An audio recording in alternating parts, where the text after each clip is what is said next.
एक घने जंगल में नदी के उस पार एक साधु अपना आश्रम बनाकर रहते थे। वह पानी पर चलने की सिद्धि प्राप्ति करने के लिए रोज अध्ययन करते रहते थे। वह पेट भरने के लिए सिर्फ दूध का ही सेवन करते थे और उन्होंने अन्न और सब्जी सबका त्याग कर दिया था। इसी कारण एक दूध वाला रोज प्रातःकाल नदी पार करके साधु जी के आश्रम दूध देने आता था।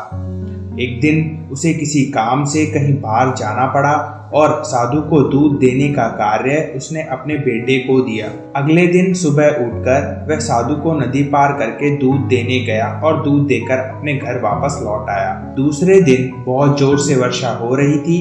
तब उसकी माँ ने दूध देने के लिए जाने से मना कर दिया और कहा कि बारिश में नदी का पानी उफान पर होगा और वहां जाना खतरे से खाली नहीं है। माँ की बात मानकर उस दिन वह दूध देने नहीं गया। जब तीसरे दिन फिर से वह सुबह उठकर नदी पार करके साधु जी को दूध देने पहुंचा और कल दूध देने नहीं आ पाया, उसकी क्षमा मांगी और नहीं आने का कारण भी बताया। यह सब सुनकर उस साधु ने उसे एक मंत्र दे दिया और कहा, इस मंत्र से तुम पानी पर चल सकते हो। इस मंत्र पर साधु को खुद भी विश्वास नहीं था और सिर्फ एक प्रयोग की तरह उन्होंने उस लड़के को यह मंत्र दे दिया। अगले दिन भी जोर की वर्षा हो रही थी। उसकी माँ ने फिर उसे रोकने की कोशिश की, लेकिन उसने अपनी माँ को मंत्र के बारे में बताया और साधु जी को दूध देने चला गया। जब वो साधु के पास दूध देने पहुंचा तब उसने बताया कि मैं सच में इस मंत्र की मदद से पानी पर चलकर यहाँ तक आया हूँ और मुझे तो विश्वास ही नहीं हो रहा है। यह सब सुनकर साधु आश्चर्यचकित हो गए और जाते वक्त उस लड़के का पीछा करने लगे। जब वो लड़का नदी के पास पहुंचा तो साधु छिपकर उसे देखने लगे। फिर उन्होंने देखा कि यह तो सच में पानी पर चल रहा है। जिस मंत्र पर उन्हें खुद भी विश्वास नहीं था, उसी मंत्र की मदद से ये लड़का पानी पर चल रहा था।